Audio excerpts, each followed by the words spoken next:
Alô! Boa noite, boa tarde. Bem-vindos à nossa live de fim de ano, dia 30/12, hoje de 2020, 6h35 da tarde. Tive só um pequeno atraso que eu não contava, né? Meu pequeno cachorro queria passear um pouco mais. Mas tudo bem, vamos lá. Daqui a pouco o povo tá chegando aí.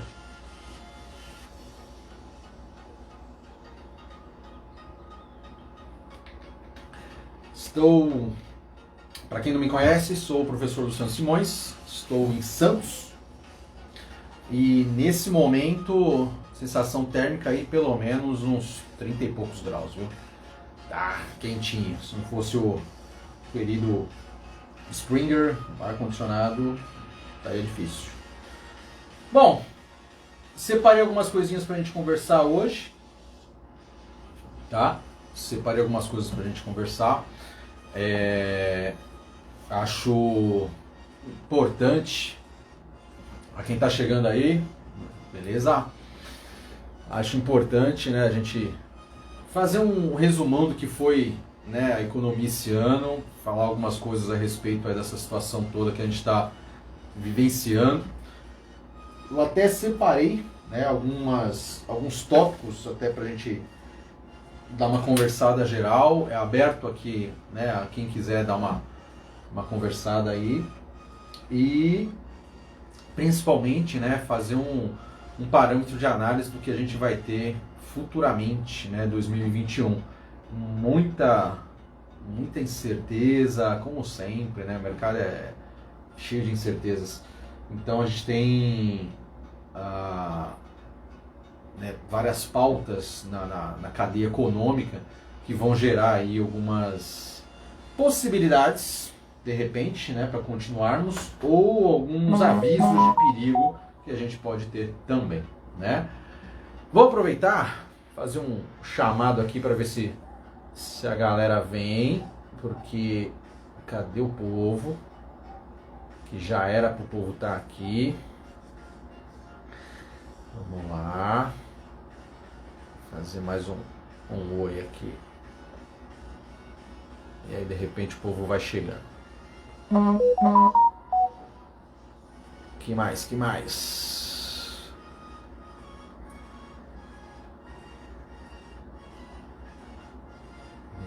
Beleza. Isso aí.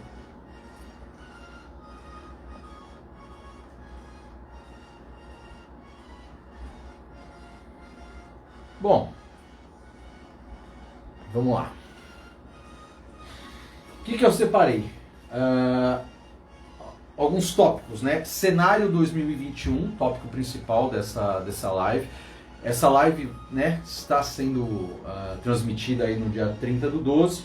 Se você estiver vendo ela no seu YouTube, que ela vai ficar gravada aí na sequência, a gente vai, né, falar um pouco aí sobre cenários de 2021. Então, dá tempo de você ver essa live gravada e tirar suas conclusões. Que mais? Vamos falar sobre algumas ações, tá? Algumas coisas que eu dei uma estudada, eu estou indicando aí para algumas estratégias que eu acho prudente. Vamos falar também análise macroeconômica, né? O contexto da macroeconomia no sentido aí de dólar, desemprego, estruturação fiscal, conceitos de crescimento econômico, se temos ou não chance de crescimento econômico, né? Enfim, vamos conversar bastante coisa aí sobre isso. Quem tá... Marcos, tudo bom, meu querido? Só confere para mim o volume tá alto aqui, eu deixei só uma musiquinha de fundo. Sabe dizer se o volume tá alto aí? Só para saber num ponto aqui.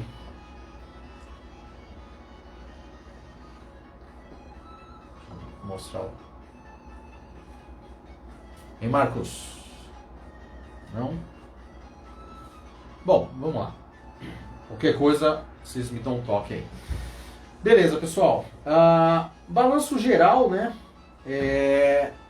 2021 foi um ano que teve considerações do Ibovespa, tá? Obrigado, Marquinhos, valeu. 2021 nós tivemos, 2020, né? Nós tivemos uma variação absurda no índice Ibovespa, inesperado, logicamente, o conceito de pandemia ninguém esperava. Portanto, uma coisa que não se espera, qual o comportamento do investidor? É nessa hora que o investidor, né, esse ano todo mundo aprendeu a ser investidor na marra e identificou oportunidades e alguns choraram, né?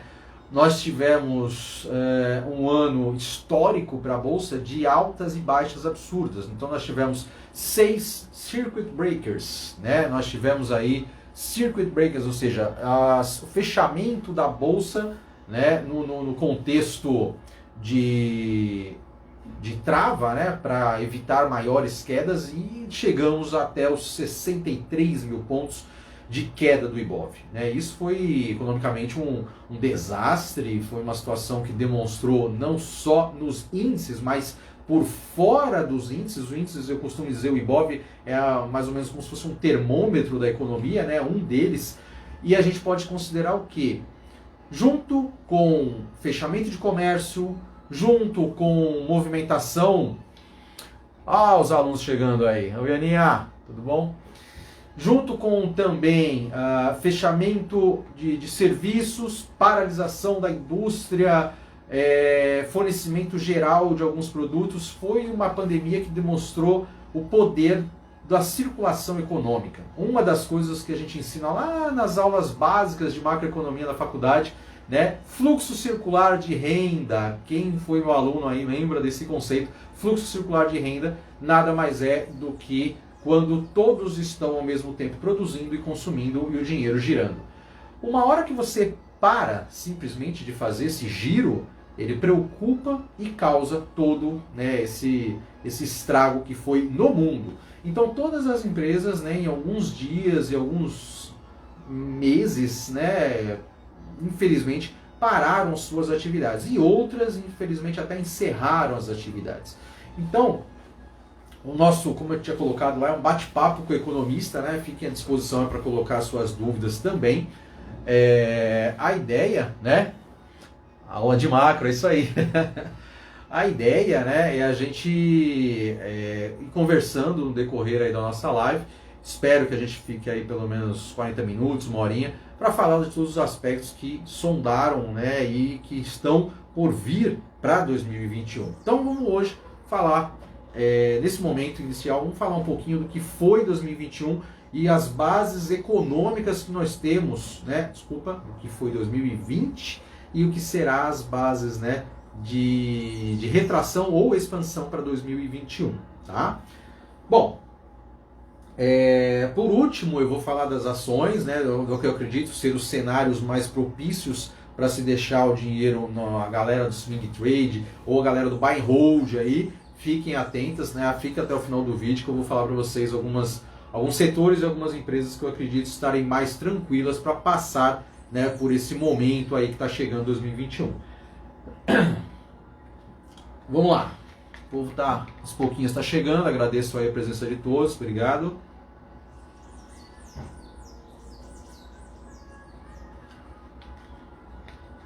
Bom. Separei, né? Dei uma estudada, tá, galera? Eu fiz um resumão aqui, porque foi tanta coisa que chamou a atenção. Eu falei, não, eu tenho que trocar uma ideia com a galera, porque não foi um ano fácil, né? Killer! Olha quem tá aí, galerinha! Que legal, que legal! Obrigado, Killer, pela presença, meu querido. Um bate-papo, tá? Fica tranquilo, não é nada tenso, não vamos falar de técnica, nada, mas vamos ficar de boa para conversar alguns assuntos que são extremamente importantes no contexto econômico e que o trader ou investidor ou até o swing tradeiro precisa saber para que isso gere, né, para ele boas oportunidades ano que vem. Então vamos lá. Contexto bolsa. Ibov, né, chegando a 63 mil pontos, hoje batemos, né, a chamada recuperação em V, né, exatamente porque ele caiu, recuperou, voltou. Eu particularmente, né, se alguém pegar minhas lives aí de maio e junho, eu ainda acreditava, eu particularmente assumo, sem problema nenhum. Eu ainda acreditava numa chamada recuperação em W, tá? Caímos, poderíamos recuperar até os 90 e poucos mil pontos, cairia novamente com a segunda onda de Covid, que até deu um susto na galera lá na Europa, e depois a gente voltaria. Mas não, realmente a gente foi, né, num V maravilhoso. E isso eu fui buscar referências, aconteceu também em 2008, galera. 2008 nós tivemos a mesma questão do Ibov em V, tá? Não foi um W também, ainda bem, ainda bem. Bom, já consolidado o ano, né, e hoje foi o último pregão, nós tivemos aí o patamar de alcançar, deu uma encostadinha ali nos 120 mil pontos, né? Passou um pouquinho ainda. Isso é margem histórica, pode por aí, 120 mil pontos, margem histórica do Ibov, né? Vou fazer aquela camisa, né? Tem uma camisa que o pessoal brincou, né? Circuit Breaker 2020 eu fui, e eu vou pôr a outra camisa, né? 120 mil pontos, né? Eu estava lá. Hoje as operações, né, mudaram de... Para quem estava no dólar aí, mudou o índice também. O pessoal até no meio do meio-dia ali, pessoal, tá meio parado o negócio aqui, calma, mudou. Estamos aí com o WDOG 21, cachorrão. O dólar vai levar a galera aí na época agora de janeiro. É o mini índice do dólar. Desculpa, mini contrato do dólar. E a movimentação então do Ibovespa, ele deu essa recuperada forte, né? Desceu, subiu e chegou aos 119 mil, os quebradinhos, né? Hoje fechamos aí na casa dos 119 mil. Bom, e o que isso representa para a economia, professor? Vamos lá. Essa recuperação, na verdade, sempre, deixa eu colocar uma coisa para vocês, sempre que nós temos recuperação econômica do Ibov, ele adianta um contexto anterior à economia real. Então, como se fosse uma bola de cristal? Não. O mercado, quando a gente fala de ativos, ele já antecipa alguns movimentos de que a economia real está por chegar. Então, numa situação dessa, a gente realmente consegue observar que o Ibov, chegando a 119 mil pontos, ele vai ter, né, algumas perspectivas para 2021. Eu vou colocar 3 cenários, tá? Eu vou colocar para vocês, vou justificar as minhas bases, tá? Alguns estudos que eu fiz também com análise do Price Action, análise do contexto americano que eu utilizo nos meus estudos, análise de contexto econômico, tá? E eu tenho 3 parâmetros para vocês. Fiquem aí comigo até o final da live que eu vou passar esses 3 parâmetros para vocês do que eu acredito ser o Ibov de 2021, tá? Enquanto isso, o que nós tivemos de uma maneira geral? Deixa eu só dar uma alinhada aqui. Acho que tá. O que nós tivemos de uma maneira geral? Várias notícias, vários momentos em que a economia simplesmente deu uma mexida e o mercado reagiu. Para quem está chegando agora, para quem é um investidor iniciante, que muita gente chegou esse ano, tá? Inclusive, né, um parênteses aqui, o Ibovespa, ele está refletindo também essa alta condicionado ao quê? Ao fortalecimento de novos investidores que chegaram na Bolsa. Também, historicamente, batemos os 3 milhões de CPFs, tá? Passamos aí de 3 milhões de pessoas físicas investindo na Bolsa. É pouco ou é muito, professor? Vamos voltar aí 5 anos para trás. Quando eu dei meu primeiro curso de Bolsa em 2015, até um abraço aí para os meus antigos alunos. Meu primeiro curso de Bolsa em 2015, eu tirei um painel, mostrei para eles. Eu acho que, se não me engano, tinha entre 500 e 600 mil pessoas físicas na Bolsa. Então, em 5 anos, eu saio de 500 mil para 3 milhões. É muita gente, tá? É muita gente. Esse dinheiro novo que chegou na Bolsa também acabou elevando a Bolsa a trazer um patamar do que hoje a gente tem aí dos 119 mil pontos. Agora que não bateu o 120, vai cair? Hoje eu já recebi essa pergunta, né, no meu Insta. Professor, não ultrapassou 120, significa que agora vai dar uma queda? Então, não existe um parâmetro onde bate e volta. A Bolsa é exatamente uma subida em degraus, né? Que nem eu deixei aqui no né, que eu tenho no escritório aqui de casa, ela vai subindo, né, em degraus. Sobe um pouquinho, estabiliza, sobe um pouco, às vezes cai um pouquinho, estabiliza, volta. O importante é que nós estamos numa tendência de alta e vamos virar o ano com essa boa tendência de alta. Vai depender se nós vamos ter realmente algumas condições para que isso seja fortalecido no movimento 2021, tá? Pensando nisso, eu baixei aqui, né, algumas informações para vocês. Por exemplo, em se tratando de taxa de juros, né, para quem não conhece o contexto, taxa de juros, quando a gente fala de Selic e tudo mais, taxa de juros, pessoal, ela é uma condição onde, se ela aumenta, a bolsa cai. É online, professor? Não. É um movimento econômico que, ao passar aí de dias e semanas, começa a movimentar um pouquinho, tá? Então, toda vez que o Copom, nas próximas reuniões agora de janeiro, pensar em aumentar a taxa de juros, calma, não estou falando que ele vai fazer isso, eu só estou cogitando. Se ele pensar em aumentar a taxa de juros, isso pode trazer um pouquinho, né, de um grau ali de repente, uma estabilização, não bem uma queda. Agora, começou a aumentar muito a taxa de juros, como já tivemos historicamente, só para situar vocês, a gente está falando hoje de uma taxa de juros de 2% Selic, só que há alguns aninhos atrás eu já tive 14% de Selic. Agora, uns aninhos para trás, tá? 14% de Selic é pesado, pessoal. E quando a Selic estava em 14%, a bolsa estava em baixa. Tá? E por outros N motivos que a gente vai pontuar aqui também do que eu acredito ser o movimento para o ano que vem. Continuando, então se a taxa de juros, tá, ela está baixa no mundo todo, todos os bancos centrais eles fizeram o mesmo movimento. Qual o movimento? O movimento de abaixar juros, deixar o dinheiro barato, fazer circular através de investimentos ou liberações de crédito, né, nessas economias, e essa liberação de crédito trouxe o quê?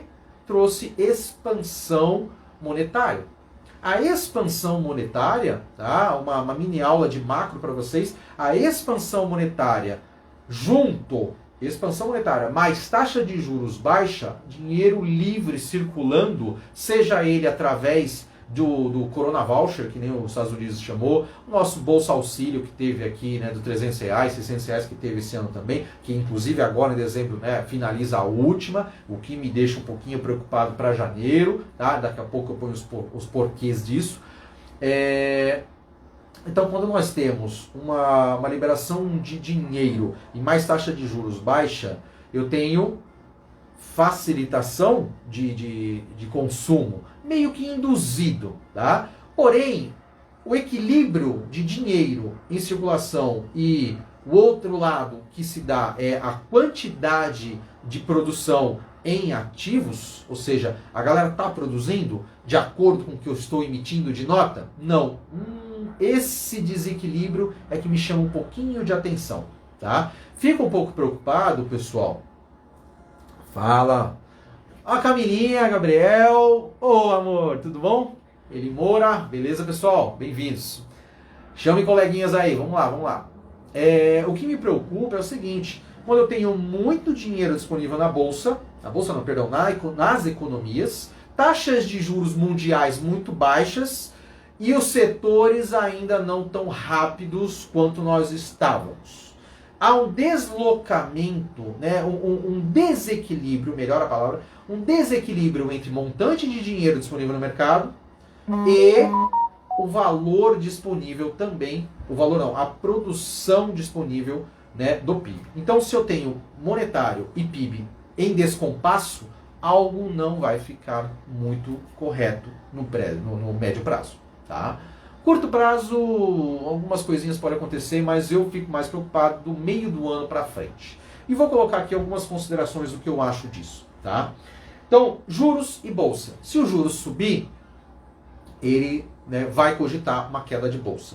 Mas, para a gente se acalmar, eu não acho que os juros vai subir nesse primeiro momento. Por quê? Porque tudo que os bancos centrais fizeram até agora, e continuam fazendo, inclusive, né, essa semana teve a liberação do dinheiro, aí, do aporte, né, do banco, do Fed, né, do Banco Central Americano, com mais dinheiro, aí, acho que não me engano, $300, aí depois falaram que querem $2.000, enfim, estão discutindo quanto vai ser lá o dinheiro que vão liberar para os americanos, né, para dar um up na economia deles.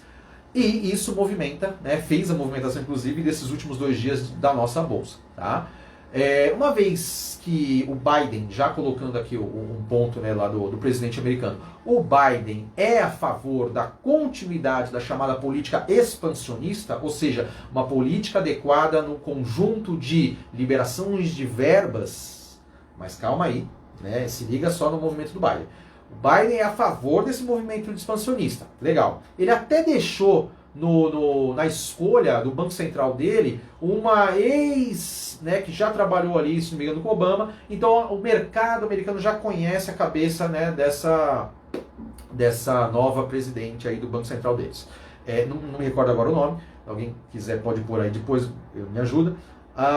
Mas essa foi a linha, né, de pensamento dele. Ele vai continuar a leitura expansiva, ou seja, vai ter mais dinheiro na economia americana, possivelmente para ajudar a economia americana e o restante do mundo a dar um up. Tá? Dentro desse contexto, o que a gente consegue trazer também? O Biden, ele tem a seguinte vertente. Nos planos, eu dei uma olhada nos planos, né, do governo do Biden, uma vez que, né, foi proclamado, eu falei, bom, deixa eu dar uma lida para saber quem que esse cara vai colocar, ou qual é a linha de trabalho dele. Ele tem uma linha de trabalho também voltada para impostos. Se liga nisso. No primeiro momento, ele pode até liberar, né, abrir a torneirinha lá e falar, não, tá precisando, eu libero. Só que depois ele vai cobrar isso com impostos. Impostos é uma retração econômica. Ah, professor, mas precisa desse equilíbrio. Concordo, só que quando que ele vai pôr impostos? Então, eu não sei, a gente pode estar falando de um primeiro trimestre, primeiro semestre, primeiro ano, né? Então tem que ver como a economia americana vai reagir para que ele, depois do impulso de levantar novamente a movimentação americana, ele consiga na sequência, né, a princípio, pelos planos dele, colocar a casa em ordem, recebendo de volta os impostos. Os impostos, aqui no Brasil, é a mesma dinâmica. É a mesma dinâmica. Quando a gente fala em dinâmica fiscal brasileira, a gente não está também conseguindo manter as contas em dia. Para os alunos de economia, aula de LDO, né, as leis das diretrizes orçamentárias, determina quanto que eu posso gastar. O governo terminou o ano no vermelho. O governo Brasil terminou o ano no vermelho. Projeção do ano que vem, nem sabemos ainda o orçamento oficial. Mas, infelizmente, né, pode ter aí ainda um pequeno desequilíbrio fiscal. Tá? Vai depender também de reformas, de uma série de coisas que podem induzir a nossa movimentação econômica a continuar, né, um pleito de alta, refletindo o nosso Ibov. Então, que nem eu falei para vocês no começo da live, o Ibov, ele adianta um pouco as movimentações do mercado. Ele já acredita antecipadamente nas melhoras. Então, vamos pegar essa onda. Acreditamos que estamos no caminho do Ibov acima de 120 mil pontos. Acima quanto? Vamos colocar aqui as ponderações de quanto eu acredito nisso. Primeiro, juros e bolsa. Já fiz a correção. Eu acredito que o Selic aí não vai ter um aumento tão abusivo. 4, 5%. Não. Eu acredito que talvez 1,5% no máximo. Uma Selic de até 3, 3,5%. E olhe lá, né? Não acredito nem muito, né, nos 3,5%. Talvez uns 3%. Por quê? Porque a Selic é a taxa de juros que controla a inflação. O Banco Central, ano que vem, acredito que já tenha toda a autonomia, sem cutucada do governo, para fazer a sua política fiscal e a sua política monetária. Nesse caso, o controle de inflação, se tiver, vai ser pelo Banco Central e vai ser com jurinhos, e esses jurinhos um pouquinho, né, de 2 a 3%. O aumento de 1% no ano não é caso do índice do Ibovespa cair, né? Seria mais o inverso, 2 a 5, 6%. Aí sim a gente poderia pensar no Ibov caindo fácil. Mas, uma vez que a Selic tem ali o seu controle, tá? E da onde vai vir esse controle Selic? Por conta da inflação. O que eu apoio como economista é que a inflação está bem controladinha para o ano que vem. Vamos por uns pontos. Vamos lá. A inflação sobe por quê? Vamos lá. Aumento de preço. Beleza. O que faz o aumentar do preço? No primeiro momento, nós estamos acabando de sair de uma pandemia que talvez, não sei se saímos, se posso dizer que saímos, porque o Brasil ainda está no período de pré-vacinação, estamos aí, né, na iminência das vacinas serem distribuídas ao Brasil, e isso não está ainda com datas, né? Estamos ainda aguardando algumas decisões. Nesse sentido, os serviços, que é uma das linhas, né? Serviços, indústrias, agronegócios, né? São linhas que estão dentro da chamada cesta inflacionária brasileira. E a cesta inflacionária brasileira tem apenas no momento indústrias com volta da sua atividade econômica, graças a Deus, os indicadores do Banco Central fazem, né? O IBCBR acredita, né, tem demonstrado nos últimos dias e meses aí uma volta da atividade industrial brasileira, graças a Deus. Então voltamos aí a produzir, ótimo, né? Já estamos realmente naquela leitura do V, que o mercado nos favorece. Segundo, e a indústria voltando, ela não vai aumentar preço logo na sequência, porque ela precisa vender, né? Então ela vai vender por um preço adequado possível para fazer volume e passar, né, essa movimentação para frente. Segundo, o índice de serviços, né, não demonstra que a nossa capacidade de produção e atendimento de serviços, né, cabeleireiro, restaurantes, shoppings, serviços de maneira geral, ele não está ainda com toda a leitura, né, de liberação. Nós temos ainda algumas restrições e talvez, estou gravando isso no dia 30, né, talvez tenhamos aí algumas movimentações de fechamento, lockdown em janeiro. Não foi comentado, não ouvi de ninguém, mas eu tenho um pequeno senso que pode ter um pequeno lockdown ainda, pontual. Tá? Por quê, professor? Porque da onde vem a regra do lockdown? Quando a gente aumenta muito a quantidade dos leitos em hospitais. Se eu aumento muito e a ocupação fica acima de um determinado valor, a faixa vermelha se acende e eu tenho que fazer uma determinação de regras de movimento dos serviços. Pensando nisso, que talvez, né, possa acontecer ou não, tomara que não, mas vamos, né, eu sou economista, eu tenho que deixar isso meu aqui. Vamos ter uma movimentação de serviços mais cautelosa. Então o cara de serviços, o prestador de serviços, ele não vai aumentar o preço dele agora. Ele vai tentar sobreviver. Pensando na sobrevivência, ele vai jogar o preço lá embaixo, torrar estoque, passar para frente e tentar ali, falar, olha, compra, pelo amor de Deus, para eu ter giro, comer e vamos. Então inflação de serviços eu acredito que seja muito fraca ou quase inexistente. E por último, a inflação das commodities, que esse ano, inclusive, fiz até algumas entrevistas sobre algodão, sobre arroz, né? Depois vocês dão uma procurada aí nos meus stories, tem até link da Record aí que eu participei. Um abraço aí, pessoal da TV Record. E TV Santa Cecília também, obrigado aí pelos convites. Então o que acontece, pessoal? A movimentação de commodities se deu esse ano de forma inflacionada, o arroz que quase, né, explodiu aí os valores por quilo, se deu porque nós tivemos muito arroz exportado. A China comprou tudo, sobrou muito pouco para a demanda interna, pouco para ofertar, o preço aumenta, porque as pessoas vão comprar. Então, acredito que a nossa movimentação de safra para março, fevereiro e março e abril, do que vai ter a safra de arroz aí nos primeiros trimestres, vão, né, ser um pouco melhores, e aí de repente o controle, né, já vai dar uma acalmada nos preços de alimentos, ok? Então a nossa inflação contendo serviços, que talvez não suba, não tem o porquê, alimentos que vai dar uma tranquilizada, e indústria que voltou, tá, né, também procurando mais vender do que aumentar preço, eu acredito que esses três itens façam a inflação, né, não ser tão alta quanto a gente infelizmente teve em picos desse ano, tá? E devido à inflação não ser alta, a taxa de juros também não precisa ser alta. Portanto, classe, se a taxa de juros não será alta, temos espaço para o Ibov subir.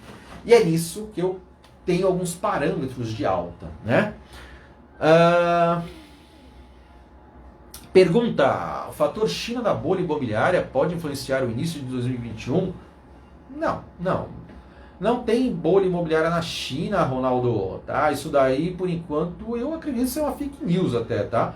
Não tem nada assim tão astrondoso que dessa movimentação, tá bom? Todas as economias estão se recuperando. E outra, todos os dados da China, você tem que ler com um certo sombreamento ali, não são dados claros e exatos, então não dá para a gente ter, né, as vertentes econômicas não são tão transparentes. Tudo que vem da China a gente tem que ter ali um certo tato, tá? Por exemplo, vou te dar um exemplo.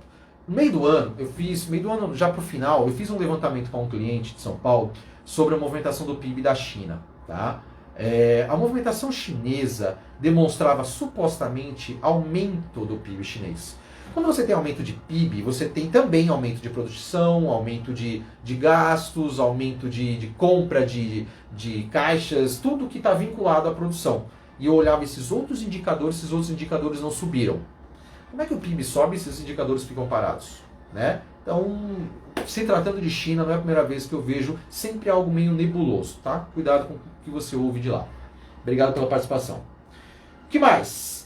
Então, taxa de juros contribui, né, no meu ver, para uma alta do Ibov. Segundo parâmetro, cenário político brasileiro. Não teremos eleições que possam movimentar 2021. Estamos aí, né, no meio do governo de direita do nosso presidente Bolsonaro, a princípio a favor de mercado, né, tendo, né, a suposta possibilidade aí que o Guedes, né, no último momento está com 9 privatizações na gaveta ali, querendo gerar mais de 1 trilhão caso essas movimentações de privatizações ocorram, entraria 1 trilhão, né, de reais aí, se não me engano 1,2, 1,3 trilhões de reais com essas movimentações de venda desses ativos estatais.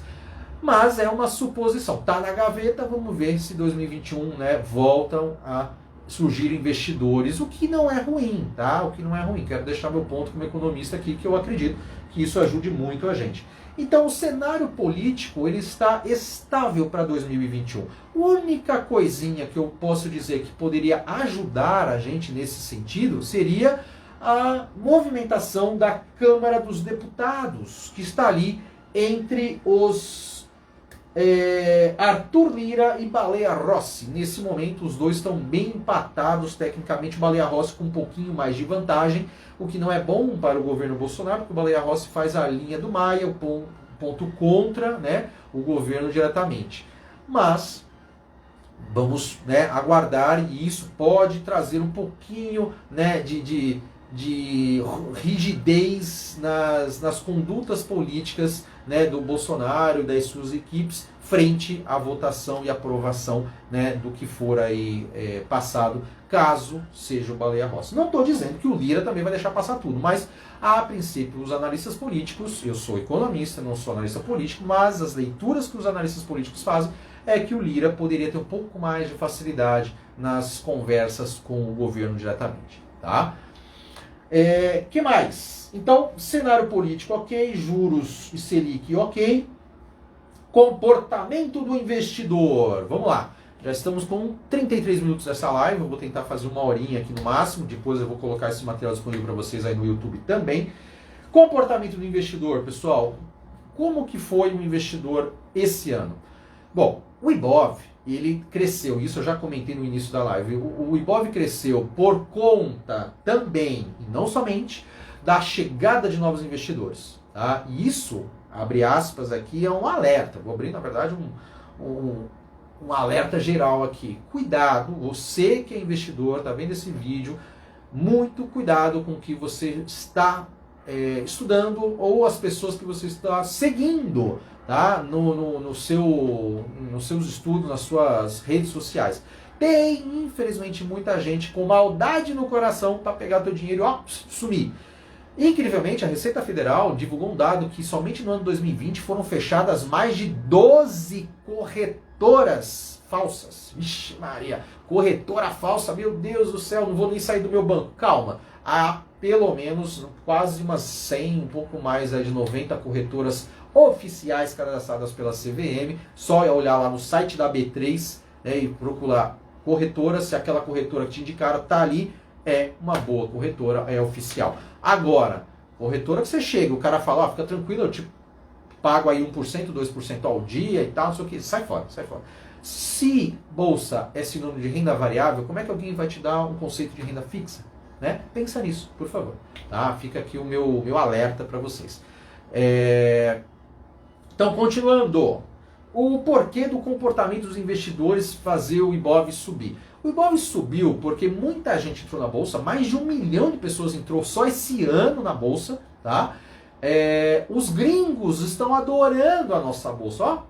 O pessoal tá rindo à toa. Por quê? 5 para 1, né? O dólar aí passando de 5 contra 1 dólar, tá maravilhoso para eles. Qualquer 100 mil dólares lá é 500 mil reais aqui. E ó, eles fazem giro. A nossa bolsa, pessoal, só para vocês entenderem, a nossa bolsa ela tem uma relação de liquidez muito forte.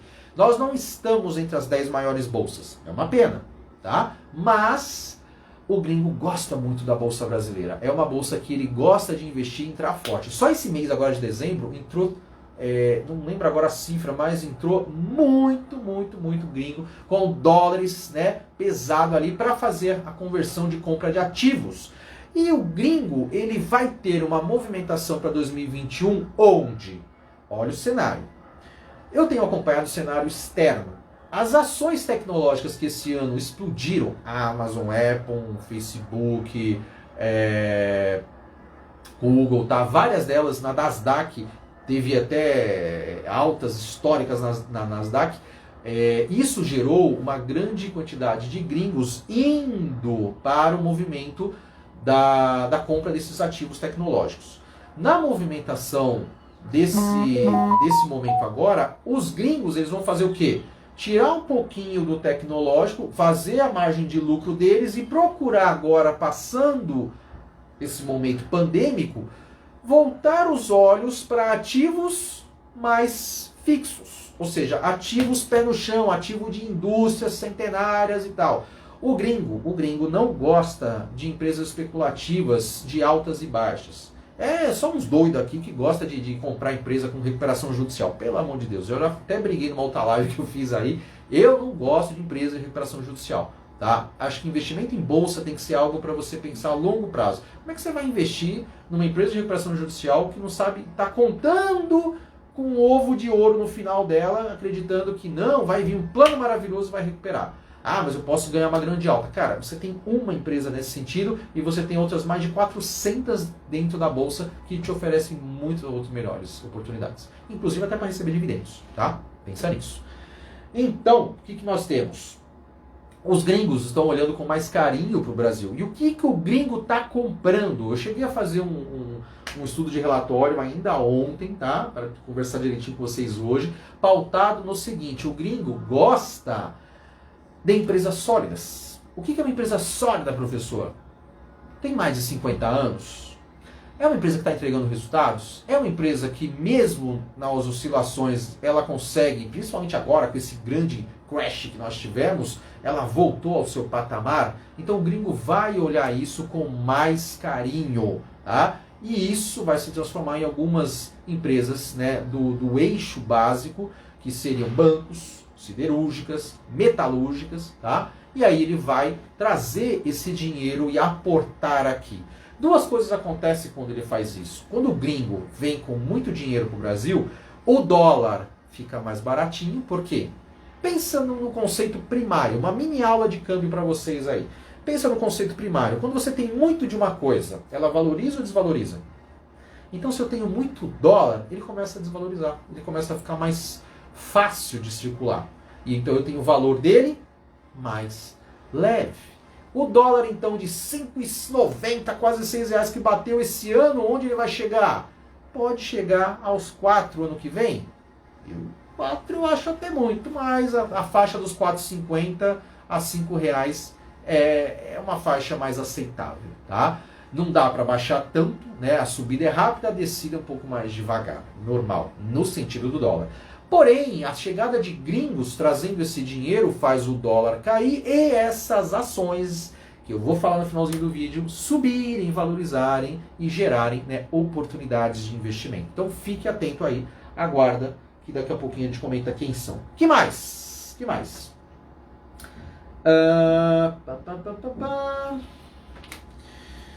Fiz até uma colinha aqui, galera. Bom, já falamos então de juros, cenário político, comportamento do investidor, para onde ele está indo, quem ele é, né? Os gringos e as pessoas físicas. As pessoas físicas brasileiras, elas estão entrando, porém, sem um foco muito concreto. O que seria o foco? Tá? Sim, Ronaldo, já comentamos também. E aí o que acontece? O foco das pessoas físicas nesse primeiro momento foi entrar na bolsa, conhecer e fazer ali um swing trade. O que é um swing trade, professor? Comprar, daqui a 2, 3 dias valorizou, vender, comprar de novo, vender de novo. Tá brincando, tá surfando na bolsa. Grandes players, quando vêm, eles vêm para fazer posição, aguardam um movimento de alta forte e depois realizam. São caras que movimentam bilhões, tá? Eu tenho bilhões todo dia na bolsa. Então, se você tá nesse movimento aí de repente comprar um pouquinho, vender um pouquinho, faz parte do movimento, tá? Vai depender da estratégia que você está utilizando aí, se vai ser que nem a deles ou não. Então, vamos lá. O que eu acredito, né, agora desse cenário 2021, continuando a minha saga aqui, ó, juros, cenário político, comportamento do investidor e chegamos a alguns contextos temporais do primeiro trimestre do Brasil. Está aí professor do Santos Simões trazendo o que eu acho abertamente para vocês aqui. E toda vez que eu falo aqui, eu estou colocando uma questão muito pessoal, tá? Meus estudos, minha análise, depois vou mandar até esse vídeo aí pro pessoal da carteira Simões, um abraço aí a todos os meus clientes. São ponderações econômicas, né, dos meus estudos. Então, não é indicação de compra, não é tô batendo na mesa e vai acontecer, algumas coisas eu espero que não aconteça, mas a gente tem que se precaver para que isso, né, que eu vou comentar agora, de fato não gere todo esse negativismo aí. Um pouquinho de água.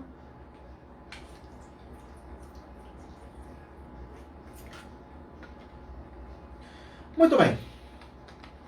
Estamos passando, o que eu acredito na movimentação do primeiro trimestre, o primeiro tri Brasil. Vamos lá. Primeiro, Brasil ainda não começou as vacinas.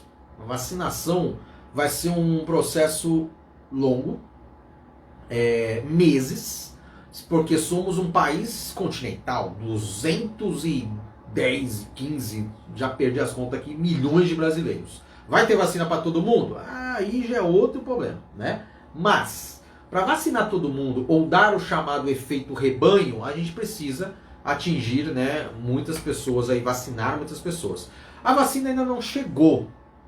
Isso nos traduz em duas situações que eu quero destacar. Primeiro, as questões de morte ou movimentos pandêmicos relacionados ao corona, no sentido de lockdown em janeiro, talvez, queda de novo, né, das reaberturas, abertura e reaberturas do comércio, isso é cansativo para o comerciante. A galera de serviços odeia isso, porque vai abrir, vai fechar. Abre, mas fecha um pouquinho, fecha mais cedo. Pô, então não abre, tá? Nossa, isso é horrível, porque o fluxo de caixa do empresário se quebra todo. Então as expectativas de janeiro, que é um mês fraco, já não é muito bom, ele vai, né, infelizmente, trazer aí, eu acredito que um mês fraco para a bolsa, tá? Eu não estou querendo colocar aqui medo nos investidores, mas um pouco de receio, né, um pouco de salvaguarda ali é sempre bom.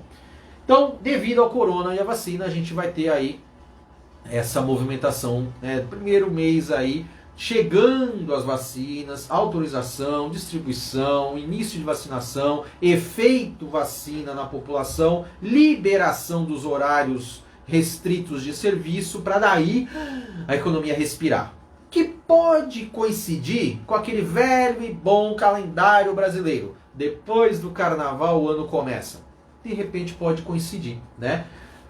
Historicamente a gente tem esse movimento na economia, por quê? Porque depois do carnaval é que a gente tem movimento de consumo. A galera vai viajar, a galera vai consumir, acabou de pagar os IPTU, PVA, todos os IS, material escolar, enfim, né? Todo aquele poço de pagamentos que a gente tem aí no começo do ano. Então, devido a isso, as movimentações de janeiro podem dar, né, não bem uma queda, mas uma neutralizada. Espero que não caia, tá? O que mais? estamos virando o ano no conceito de dependência das reformas administrativas e fiscais do governo. Tá na pauta, tá ali na mãozinha, os governos é só assinar. Mas isso demora, tá? Isso demora e isso é tenso. Então, nesse sentido, as reformas poderão trazer um up para a nossa economia. Eu colocaria isso como uma prévia aí de uns 6 meses, tá? 6 meses, tudo isso. Eu gostaria que fosse anterior, né, a isso, mas se tratando de governo e mexer no bolso deles, se for 6 meses ainda é rápido, tá? Mas eu espero que seja no primeiro semestre que eles consigam fazer isso. A reforma administrativa é tamanho do governo, para diminuir custos e o orçamento bater, né, ficar dentro dos recebíveis. Por quê? Porque se essa conta, pessoal, não fecha, se a quantidade de pagamentos do governo é maior que a quantidade de recebíveis, ele vai fazer duas coisas. Primeiro, emitir mais títulos no Tesouro. Não acho absurdo, mas podemos pensar no ano que vem ainda ter títulos do Tesouro Direto com juros valendo a pena. A galera do Tesouro Direto aí, ó, abre o olho, pode ficar esperto que ano que vem a gente pode ter aí uns jurinhos de repente bom para quem gosta de títulos de longo prazo. E a movimentação de... Do quê? Me perdi. Ao vivo é assim mesmo. Sim, então, a movimentação de necessidade de pagamento das contas através da emissão de títulos ou, infelizmente, aumento de impostos, tá? Aumento de impostos é uma saída que o Biden cogita? Sim, então de repente o Brasil também pode cogitar. Aí que pega, então nossa economia, em vez de dar aquele up, vai subir devagarzinho, porque imposto sempre, né, pede um pouco. Josué, vamos às perguntas aqui. Sobre o presidente da Câmara, isso irá influenciar dependendo de quem ganha, certo? Já comentei, Josué. Sim, vai influenciar sim. Um é a favor e o outro é contra. Infelizmente nós temos dois ali, né? O Baleia Rossi está numa vertente mais maia, então é anti-governo, né, o movimento atual do Bolsonaro. E o Arthur Lira, até anotei o nome do queridinho aqui, Arthur Lira é mais a favor do Bolsonaro, poderia então favorecer. Vamos aguardar que isso, né, seja bom pra gente também. Continuando. Então falamos do primeiro trimestre Brasil no sentido de corona, reformas administrativas e fiscal, fim do auxílio emergencial. Isso também é um ponto a considerar. Mas é só 300 mangos. Sim, mas não é só. É 300 mangos numa população que ganha aí, só esse ano gerou acho que 46 bilhões de verba que o governo destinou para isso, tá? Então, nesse sentido, fim desse dinheiro, um pouquinho menos de circulação de monetária, né, uma circulação de dinheiro na nossa economia. O que faz, junto com o mês de janeiro, que já não é grandes coisas na galera consumindo, faz de novo aquela, né, uma quedinha, né, esperada. Que mais? E o desemprego, que fechou, né, a 14, alguma coisa, 14,1 se não me engano, 14% de desemprego. Isso, vamos lembrar que 14%, galera, é quando a gente tem essa nova leitura, que de uns anos para cá eles mudaram. Agora, quando eu falo nova leitura, eles não estão mais incluindo historicamente aquela galera que parou de procurar emprego. Agora, eu me pergunto, como é que eles sabem que você parou de procurar emprego? Eles ligam na tua casa? Oi, tudo bem? Você está desempregado, né? Que eu vi aqui que você não tem registro, mas então você vai procurar emprego amanhã? Não quero mais. Tá bom, vou anotar aqui. Como é que eles fazem conta? Pelo amor de Deus. Salvo isso, 14% efetivamente não está mais procurando, não estão desempregados. Se eu somar a galera anterior, que o governo não gosta desse número, mas eu gosto de falar, que é o seguinte, se eu somatizar desde o começo, e quem viu as minhas lives timidamente, lá desde março, eu falando para todo mundo, nem era esse fundo, hein? Era outro, eu estava em outro canto da casa, nem tinha reformado. O que poderíamos esperar? 30 milhões de desempregados. Lembra que eu falei disso? Alguns alunos talvez se lembrem, tá? Se você lembra, põe aí. 30 milhões de desempregados. Agora, nessa movimentação dos 14%, eles dizem que é um pouco mais de 14 milhões de desempregados. Só que se eu pegar e somatizar com os outros 14 ou 15 milhões de pessoas que foram desempregadas e supostamente não estão mais procurando emprego, eu chego a 29 milhões de desempregados. Errei por um, hein? Só para dizer aqui, estava bem perto. Não é um número que eu fique honrado em estar certo. Na verdade, 30 milhões de pessoas a menos consumindo é ruim para a nossa economia. Ou seja, por um lado, esses milhões de desempregados não dão mais a força de consumo que nós precisaríamos ter. E por outro, eu tenho aproximadamente 10 milhões desses quase 30 que viraram MEI, viraram microempreendedores. Tá? Então estão gerando renda de alguma forma, estão consumindo menos de alguma forma. Tá? Que mais? Alguém perguntou alguma coisa aqui, deixa eu voltar para trás. Dólar? Calma aí, Josué, calma aí, estamos falando dele.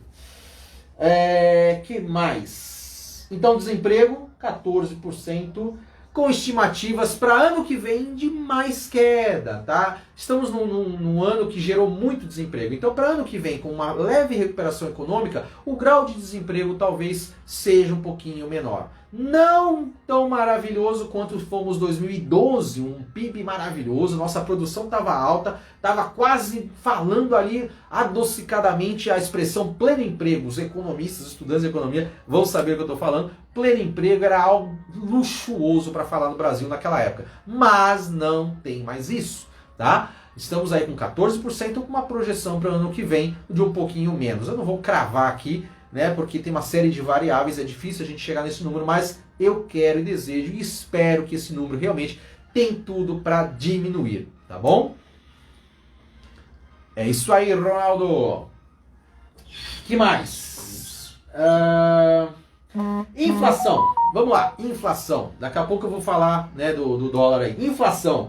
Inflação, gente, já comentamos no comecinho da live, né? A estimativa em números para ano que vem eu acredito que fique na faixa dos 3,5%, tá? É uma estimativa, eu não quero, né, colocar aqui nenhuma trava, mas eu acredito que fique entre 3 a 3,5%, né, como eu tinha colocado. A inflação depende de algumas variáveis que eu já expliquei no começo da live, não vou me repetir, mas lembrando que também temos junto a isso a autonomia do Bacen. Então, Bacen vai controlar a inflação e Bacen vai usar a taxa de juros. A taxa de juros, já comentamos, não é nada absurdo de alta, vai manter então o Ibovespa, que gosta de taxa de juros baixa, numa linha de alta. Tá?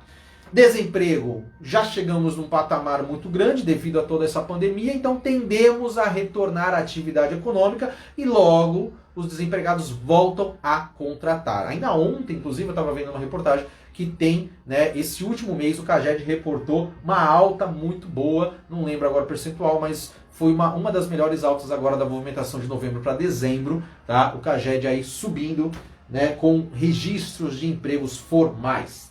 Boa, Brasil, bora! Para ano que vem a gente ainda tem 9 privatizações, como eu tinha colocado, então, Paulo Guedes, por favor, se estiver vendo esse vídeo, põe essas pautas aí, né? Vamos vender logo, gerar esse dinheiro, pagar as contas, né? E vamos fazer o Brasil voar. Que mais? Tem uma outra coisinha que está passando desapercebida, pouca gente tem falado ainda, mas eu já estou adiantando aqui e vou ficar de olho para os meus clientes da carteira.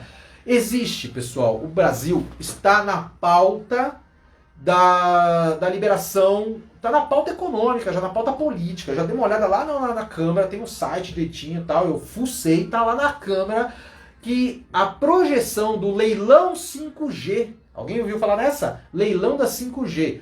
Então, chegamos à tecnologia 5G, beleza. Só que o Brasil, né, como qualquer outro país de grande extensão, vai fazer o quê? Vai falar, ó, gringos, hello gringos, venham, comprem aqui e instalem pra gente o 5G. Quem está brigando por isso? Simplesmente Estados Unidos e China.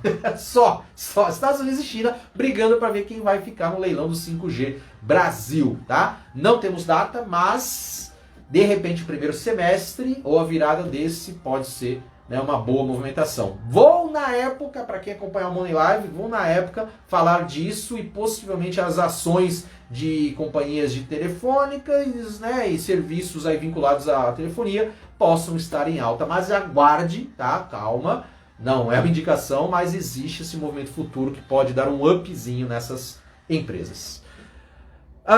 Vamos à pergunta aí, agora que a galera acordou, tô quase terminando aqui. Cadê?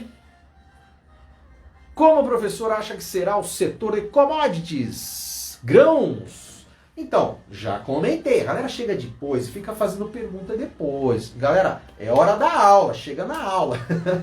Vamos lá. Grãos, a gente teve uma movimentação inesperada, como tudo na economia foi, e nos grãos foi a mesma coisa. Só que o setor agrícola, ele tem um fluxo um pouco mais contínuo. Apesar de ter tido, né, esse chacoalhão como todos os outros setores, o dele foi o que menos sofreu. Porém, sofreu depois. A China voltou, falou, tô com fome. Pegou, comprou, acho que, sei lá, 80, 90% do nosso movimento aqui de arroz e levou embora. Então os grãos deu aquela encarecida. Resumindo o que eu já falei anteriormente na live, para não me repetir. Grãos para ano que vem tem uma boa projeção. A safra, conforme alguns dados lá do Embrapa, tá? Um site também que os economistas devem acompanhar. O site da Embrapa indica que as safras estão com boas projeções. Boas projeções, maior fluxo e, entre as commodities, uma coisa que tem subido muito, a arroba do boi, tá? Não faço trader de boi, se alguém me perguntar, não faço. É que eu acabo acompanhando, por quê? O boi sobe, encarece algumas ações, porque boi é custo para algumas ações, algumas empresas que trabalham na linha de segmentos de frigoríficos, entendeu?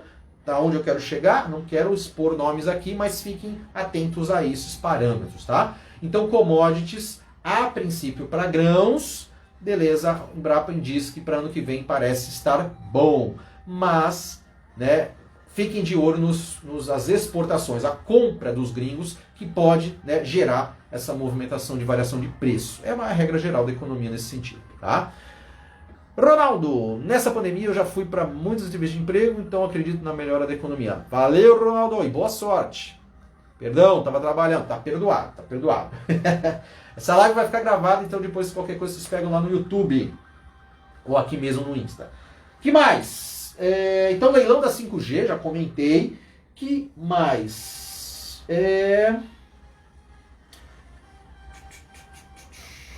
Bom, inflação de alimentos, só para dar um contexto dos grãos, eu acredito que também não seja alto, porque a Embrapa falou que vai ter grãos, então chegando oferta em grande porte, a quantidade, né, do preço pode dar uma tranquilizada. Então talvez a gente não tenha uma precificação muito alta devido a essa quantidade de grãos também ser grande e conseguir atender todo mundo. Vamos torcer para isso, né, efetivamente até a hora da safra colhida ser, né, real. A princípio parece que sim. E o que mais? Vamos aos nossos términos aqui, já estamos com 57 minutos de live. Queria colocar aqui algumas ações que eu acredito que para o ano que vem, numa movimentação, pode gerar algumas possibilidades. Os gringos estão comprando algumas delas, e devido a essa movimentação, e também ao que eu espero de alguns setores, eu também vou colocar aqui o que eu acredito ser uma linha de trabalho, inclusive, né, aos meus clientes aí que eu faço a gestão de carteira aí, né? Um grande abraço a todos. Vamos lá. Criptomoeda, o pessoal sempre me pergunta de criptomoeda. Antes de falar, né, das ações, só 2 pontos para a gente fechar. Dólar, já falei e repito, com toda essa movimentação positiva que a gente pode ter, o dólar não tem especulações abaixo de R$4. Cuidado! O dólar vai ficar no patamar entre 5 a 4,50 por um bom período. Alguns analistas dizem aí até o primeiro semestre, podendo, de acordo com reforma, de acordo com leilão, 5G, privatização, isso e aquilo, pode chegar da faixa de 4,50 para 4, tá? Mais baixo que isso em um ano chega, professor? Olha, chega, mas eu não vejo ponderações econômicas para que isso ocorra, tá? Então, o que são essas ponderações? Tudo isso que eu venho conversando com vocês nessa hora. Não vejo um cenário tão forte para o dólar cair tanto, tá? As economias, de uma forma geral, no mundo, né, vão gerar uma taxa de juros baixa, vão gerar atrativos para atrair investimento e o dólar vai se espalhar. Um dos locais de investimento é o Brasil, não é o único. Se fosse o único, maravilha, o dólar cai, mas não é o único, tá? Por isso, a movimentação do dólar na faixa aí entre os seus 5 a 4,50 e depois uma boa positividade de 4,50 a R$4, tá? Sobre criptomoedas, nossa, Bitcoin batendo recordes mais recordes, né? Eu tenho um pequeno pedacinho da carteira em criptomoedas, não indico para os meus clientes, né, de uma maneira geral, alguns gostam, outros têm um certo, né, assim, preconceito, não tem problema, mas Bitcoin eu tenho um pezinho lá, tá um pouquinho, né, tô feliz com ele. Agora, sobre o conceito de altas do Bit, o Bit ele está, né, realmente batendo grandes valores.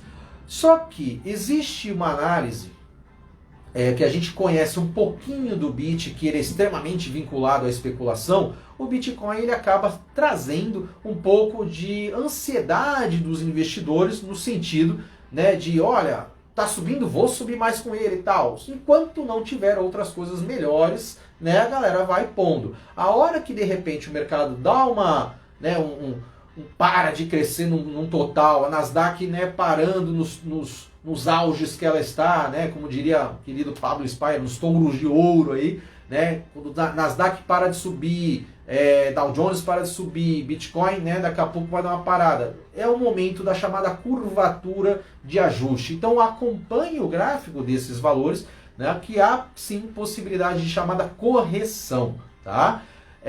Não dá para a gente especular o próximo ano em criptos, porque são coisas extremamente voláteis, né? Mas eu acredito que o cripto ele dê também um ajustezinho para depois engatar uma nova alta, caso a gente tenha algumas preocupações mais, né, não muito conservadoras, né, na Europa e nos Estados Unidos. Especulação, é isso aí. Então vamos lá, as ações, já estamos passando um pouquinho de uma hora aqui na minha live. As ações que eu acredito, os setores que eu acredito serem, né, muito bons para 2021. Vamos lá. Vou pegar aqui as minhas anotações que eu estudo, tá, pessoal? Eu estudo mesmo. Isso aqui é trabalho, isso aqui faz parte do dia a dia. Estava um pouco off, como eu coloquei aí, seguindo a dinâmica de Domenico De Masi, que fala sobre o ócio criativo. Eu fiquei no ócio mesmo, sabe? Aquele acordar tarde, na plena segunda-feira. Fui atender cliente depois do meio-dia, bem suave, bem tranquilo, para a mente relaxar, para você poder especular coisas maiores. Não é vagabundagem, é ócio criativo, é diferente. Dá uma lida depois, esse livro é maravilhoso, tá? O que acontece quando a sua mente relaxa? Aspas, rapidinho aqui. O que acontece? Um parênteses, perdão.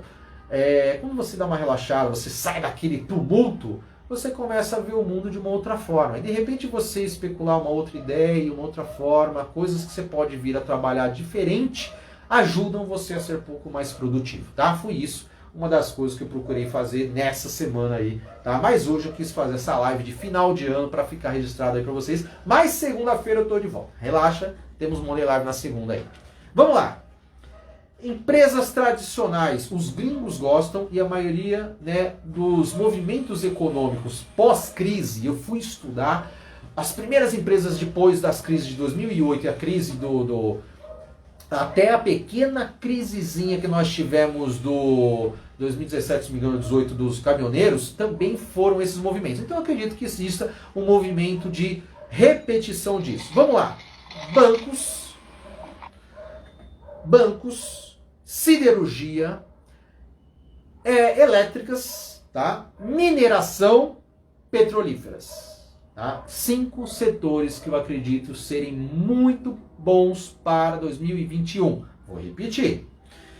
Bancos, siderurgia, elétricas, mineração e petrolíferas. Professor, você está falando petrolíferas, não é só a Petro que existe? Não! Dá uma olhadinha que 2020 chegou com IPOs.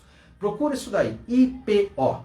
Você vai adorar, tá? Inclusive tem uma delas que eu estou até hoje, que é a Pets. Um abraço, pessoal da Pets aí, que maravilha, entregou mais de 30% até agora. Tô felizão. Show de bola. IPO, pessoal, né? Uma mini aulinha para quem gosta aí. IPO é quando uma empresa chega a primeira vez na bolsa e aí ela, né, deslancha ali os seus primeiros movimentos com a alta, tá? E lógico, depois estabiliza ou vai buscar outros patamares conforme a empresa vai demonstrando solidez, tá bom? Que mais? Então essas eu acredito que são aí para 2021 e foram, né, as que tiveram uma melhor performance em outras crises também.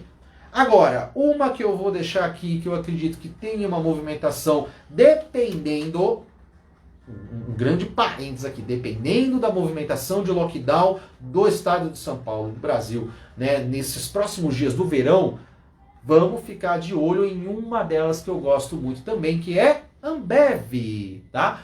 Ambev tem uma movimentação de volta daquela litragem, né, calor, vamos lá, consumir e tal. Então o consumo de produto delas acaba tendo um bom movimento. Se não tiver tanto lockdown aí, o Dória, né, não ficar essa brincadeira de fecha bar, abre bar, fecha bar, abre bar, né, as ações podem dar uma alta nessa movimentação de verão, tá bom? E para finalizar, 3 cenários, tá? Agradeço a todo mundo que está comigo aí até esse momento. 3 cenários que o Ibovespa, no meu humilde estudo, eu acredito que chegue, tá? Até eu falei tanto aqui que até a minha plataforma aqui até já fechou. Vamos lá. 3 cenários. Otimista. Vamos começar pelo melhor. Otimista. Hoje o Ibovespa está na casa dos 119, 120 mil pontos, tá? Com todo esse movimento que vai acontecer, e lembrando, nunca antes na história deste movimento econômico tivemos a 120 mil pontos. Então o Ibovespa pode alcançar, no melhor dos patamares, eu acredito que a faixa de 150 mil pontos. 150 mil pontos, tá? Sendo bem otimista. Ah, professor, pode ultrapassar? Pode. Aí o céu é o limite. Tem nego falando já em 200 mil pontos para ano que vem, 300 mil. Tem um pessoal aí que já está querendo dobrar a bolsa. Beleza. Eu sou, né, para quem me conhece, para quem foi meu aluno, para quem é meu cliente na carteira, sabe que eu sou um pouquinho mais pé no chão. Eu vou ali até os 150. Se somar mais que isso, tá bom, vamos embora. Soma mais que isso e vamos lá. Mas num movimento extremamente positivo, eu acredito que o Ibovespa pode tranquilamente chegar a 150 mil pontos. Tá?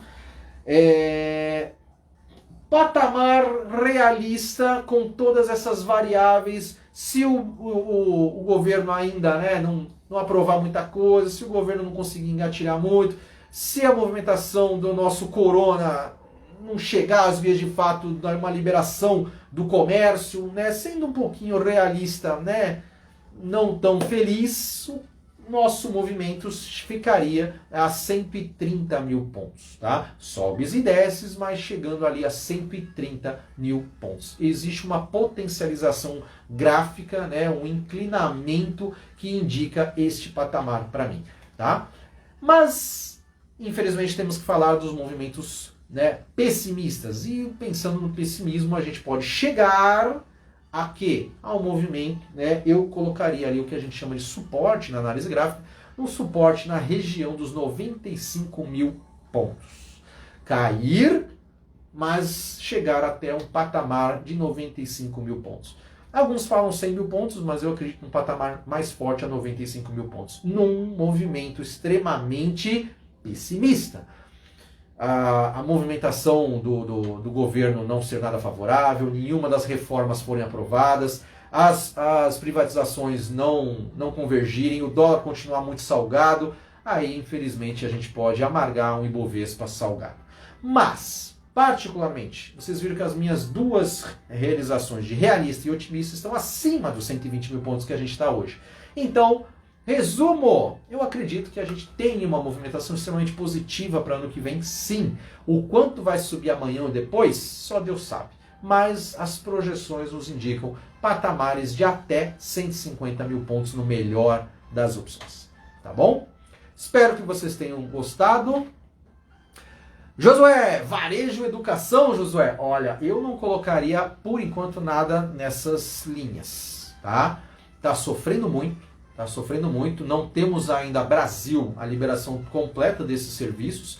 Varejo depende de consumo, que depende de serviços, que depende de lockdown, que depende de vacinação.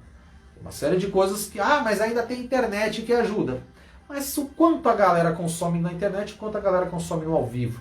Você não fica consumindo na internet um shopping com os amigos na esquina, né? É diferente. Então eu acho que um varejo ainda um pouquinho, né, já teve os seus auges.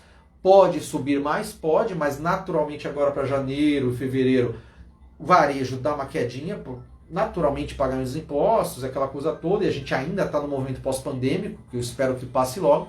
E educação, Josué, eu falo até como professor, A volta das aulas ainda é uma grande dúvida, né? Vai voltar online? Como é que tá as faculdades? Nível de inadimplência, com certeza, como todos os outros modelos de comércio, caiu, né? Caiu não, aumentou, perdão, a inadimplência subiu, alunos caíram, pessoas desistiram, o que me deixa muito triste, porque as pessoas precisam voltar a estudar para conseguir bons empregos. Então, as empresas vinculadas a esses setores eu acho extremamente delicado nesse momento. Eu prefiro, como eu coloco aqui, ser um pouco mais pé no chão. Eu já tenho aí, como economista, mais de 10 anos de formado, pós, mestrado e como trade quase uns 10 anos. Então, eu acho que eu posso ficar um pouco mais tranquilo quando eu te falo isso, tá bom? Tem aí um certo, currículo para te passar essas condições, tá bom?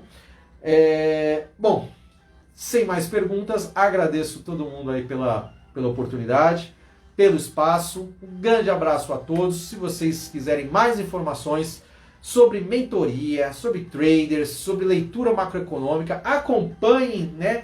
Tô sempre aí, 8h30 da manhã, vou voltar com os Money Lives, com meia horinha de notícias do mercado para a gente fazer a abertura com mais solidez. Faço operações aí sim de trade, swing trade. Minha base hoje é as operações de mini contrato de dólar, exatamente pelo conceito de alavancagem, que é muito mais rápido e fácil, porém mais risco. Mas se você está interessado, está vendo esse vídeo gravado ou até mesmo agora na live, me manda um direct, porque estou para lançar o MT 2.1, a mentoria para traders 2021. Totalmente diferente, tá?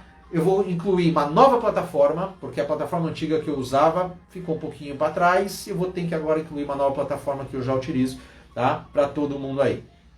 Então, plataforma nova, modelos de longo prazo. Estou trabalhando com uns desafios bem legais, que já tem uma galerinha aí ganhando, tá? Inclusive, antes da live, eu acabei de postar um agradecimento de um aluno aí que foi também positivo. Enfim, a mentoria está ficando até mais pesada, tá? Até uma carga de hora maior para que você possa, no trader, ter realmente o seu resultado, tá bom? Pessoal, muito obrigado a todos, valeu aí, um bom ano para todo mundo, que 2021 traga ótimas operações para nós e que possamos, né, ter saúde, que o resto a gente corre atrás, beleza?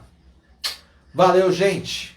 Forte abraço para todo mundo, obrigado, meu querido, alunos mandando felicitações aí, valeu, turminha, fiquem com Deus, um grande abraço a todos e até a próxima, valeu, fui!